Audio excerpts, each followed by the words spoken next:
nicely to this. So I'll go through it quickly. Robert will sort of, I don't know, add to it. Actually, Robert will listen with admiration. Okay, thank you. So at the level of environment, as a coach, say, you're a guide. And when I work with clients, I am a guide. I sometimes point them to websites or to books or to training courses. Sometimes I even introduce them to people. But tip, ethics, no commissions. So you can introduce people, but so there's something around being a guide as a coach in the environment. Now, the next level, Robert calls a small C coach. Why small C? No, because obviously if you are a coach, you will be working on multiple levels. But we say coaching begins at that level, because if you look at the traditional, the sort of history of coaching, coach originally was a carriage, right? It was a vehicle. It took you from a present state to a desired state, and it started using that. Actually, when I came over here from Paris, I got my Eurostar ticket, and it said I got my ticket said Coach 12. I was going, I'm going to get Coach 12 all the way from Paris to London. But they didn't mean a person, they meant, of course, the car. But why did that start becoming attached to a person is like a sports coach is somebody who observes your behavior and gives you feedback and encouragement. So I remember I was I run every day, and I was running along the Thames some time ago, and there was all the rowers out there, right? And there's the guy who's the coach. The coach is going along with them, and what is he doing? He's basically saying to them, yes, strongly, lift you wide, you open those arms, great. Blah, blah, blah. So he's giving them feedback for success and encouragement.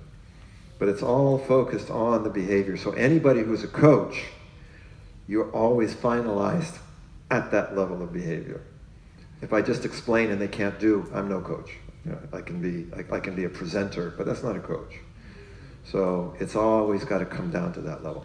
I think for me, I sometimes say that the coach is preparing their client for something, rehearsing, helping them rehearse for something. At the level of capability, teacher, I wrote this down. It's they call the Boston matrix, Boston something else matrix. Somebody will know. Anyway, it's a kind of way of defining different products. I don't know if you ever come across it. A star, which is your best product. Rising stars on the way. Cash cow, get a lot of money out of it. You don't have to invest much. Problem child, a bit of a difficult product. Dog, not such a good product. You need to get rid of that. And this Boston matrix, Boston consultancy matrix, there we are, I got it right, didn't take long to explain to you. How long did that take? 30 seconds? This happened to me as a coach. I also am a teacher. So I remember I was asking my client, who was a kind of an older guy who hadn't studied marketing. He was a chartered accountant and a managing partner of a accountancy firm. And I pointed this out to him, and he thought it was an amazing model. And I said, okay, cool. A couple of weeks later, I came to see him again, and he had categorized all the partners in the firm according to this. Not exactly what I had in mind. And he said, we've got to talk today about what we're going to do with the dogs. Now, by the way, notice, that's a great example, because Robbie explained that in a few seconds. And so you learned it, but that doesn't mean you know what to do with it, right? So to actually then put that back into a coaching framework, I got to go, so what does that mean now that you're going to do? So that's why coaching always comes back there. And that's why I said that's coaching. It ends there. Then... Well, I'll just talk a little bit about coaching and teaching for a few seconds, and then we'll hit mentor. You'll never know what it is, why hide it further. We'll get there in a minute. But coaching and teaching, I do remember my youngest daughter, who's now 22, when she was young, about 7 or something, ran into my office and said, Daddy, I can't understand this maths problem. And I looked at it and I went, oh, okay, what specifically don't you understand about it? She said, I just don't get it. And I said, well, what specifically don't you understand it? She said, I don't get it. And I said, well, what specifically don't you get? And she read it and she went, oh, I see. Thanks, Dad. And she went. So I always thought this was a brilliant moment of coaching, not teaching. Sometimes, much as we would like to teach, it's often better to encourage someone to work things out for themselves.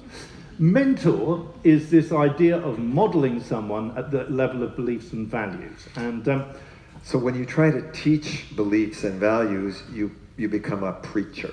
which means, yes, of course, I understand it, but that doesn't mean I experience it.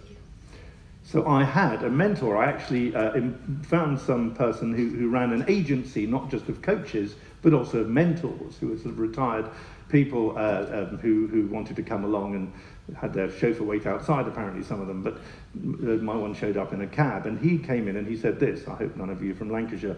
He said, "Hello, my name's Barry Pearson, and Barry Pearson were born lucky." And I was a bit sort of kind of fascinated by this guy, Barry Pearson, and he went on to speak in the third person about himself. Well, Barry Pearson, he lives, he lives in different places, but Barry do this, Barry do that, Barry do the other. So it was kind of curious that he did speak in the third person, but he was kind of, very kind of compelling guy. And I remember once I was sort of a little bit concerned. I had to make a big decision. I was a bit worried. I went up to him. I said, "Barry, I just don't think I can do this." He said, "What do you mean, lad? Of course you can do it. Just push past it. Do it. I could do it. You could do it. Anyone could do it. Just get on with it and do it." So I did it. So Barry had this sort of unstoppable energy. He felt anything was possible. So in some senses, I didn't need him to teach me about business. I already knew a bit about it. I didn't need to model him at the level of identity. Otherwise, today I'd be, "Hello, my name is Robbie Steinhouse, and Robbie Steinhouse was born lucky, and I'm a bit strange, but But there was something compelling about his beliefs and values. I think for me, my sort of favorite, I think it's a very good example of that distinction, is a story that Gandhi's grandson tells about Gandhi, where they said, says, he was sharing, Gandhi used to see people would come in and make requests or ask his advice and stuff. And one day a woman brought in her son, and she said, "Gandhi, I'm bringing my son." Gandhi's asking her why, and she says, "Well, he's diabetic. And he knows that, he knows better, but he keeps eating a lot of sweets, and so keeps constantly putting himself at risk. And I can't make him do anything, but he admires you so much that perhaps if you told him he shouldn't eat so many sweets, he wouldn't eat, he would stop." So Gandhi thinks about it for a little bit, and he says, "Well, come back in 3 weeks."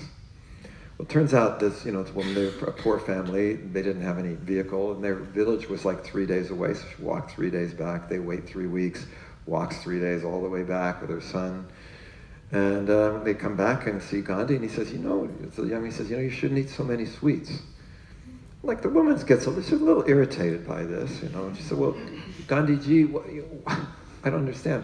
Why did you make us walk home 3 days, wait 3 weeks, walk back 3 weeks? Why didn't you just say that 3 weeks ago?"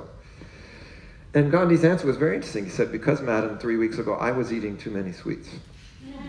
And I wasn't going to advise your son to do something. If he admires me, I'm not going to advise him to do something that I wouldn't do. Because the whole purpose of a mentor is not to be the preacher, but to be the model." So as a coach, you're not preaching values, right? How many of you are parents? Are your kids more likely to do what you say or do what you do? Right. So you can tell them all the kinds of stuff, but they're going to look at what you do. So that's this notion that mentoring is going to come, like even Robbie says, this guy didn't say, "Now, Robbie, let me teach you this." He was that way, and you sort of are inspired by that.